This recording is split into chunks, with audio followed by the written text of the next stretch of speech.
নমস্কার বন্ধুরা, আমার আজকের রেসিপি সর্ষে বাটা দিয়ে সজনে ডাঁটা, কাঁচা টমেটো আর ঝিঙের তরকারি। এটা খেতে খুবই সুস্বাদু হয়, আর আমি এটা কিভাবে রান্না করলাম সেটাই তোমাদের সঙ্গে শেয়ার করছি। সজনে ডাঁটাগুলো রাস ছাড়িয়ে কেটে নিয়েছি, কাঁচা টমেটো আর ঝিঙেটাও কেটে নিয়েছি।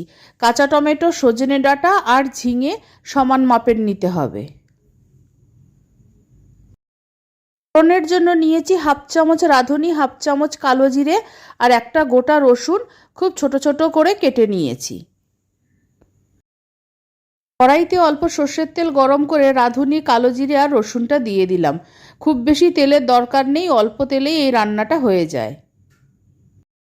রসুনটা যখন অল্প ভাজা হয়ে আসবে তখন কেটে রাখা সজনে ডাঁটা আর কাঁচা টমেটোটা দিয়ে দেব। কাঁচা টমেটোটা আর সজনে ডাঁটাটা কিছুক্ষণ ভেজে নেওয়ার পর ঝিঙেটা দেব। ঝিঙেটা আগে দিয়ে দিলে জল বেরিয়ে আসবে, সজনে ডাঁটা আর টমেটো ভাজা হবে না।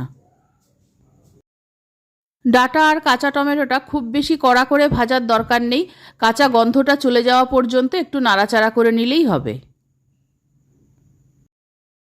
মশলাটা তৈরি করে নিচ্ছি। 2 চামচ কালো সর্ষে নিয়েছি, 1.5 চামচ পোস্ত নিয়েছি আর 7-8টা কাঁচা লঙ্কা নিয়েছি। লঙ্কাগুলোর ঝাল কম বলে একটু বেশি নিয়েছি। মশলাটা পেস্ট করার সময় নুন দিয়ে দিলাম। নুন দিয়ে সর্ষে বাটলে সর্ষে কখনো তিতো হয় না।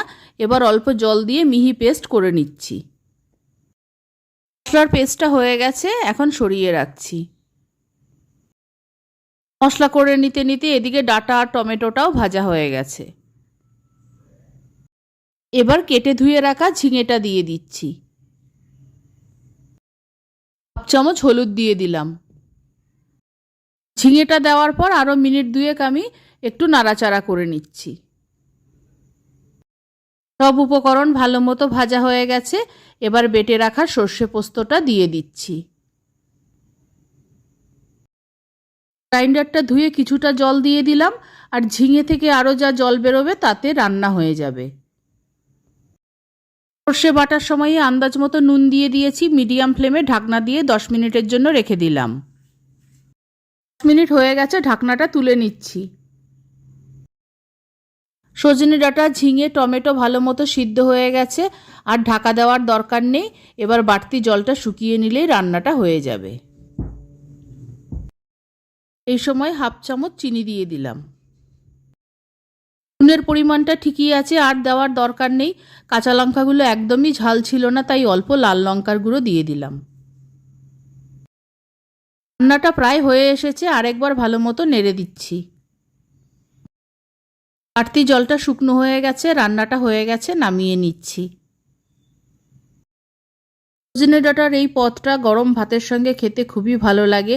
আমার এই রেসিপি ভালো লাগলে আমার চ্যানেলকে সাবস্ক্রাইব করার, লাইক করার, শেয়ার করার অনুরোধ রইল। আর আমার নতুন পুরনো সকল বন্ধুদের আন্তরিক ধন্যবাদ ও ভালোবাসা জানিয়ে আমি আমার ভিডিও শেষ করছি। সকলকে অনেক অনেক ধন্যবাদ ও ভালোবাসা রইল।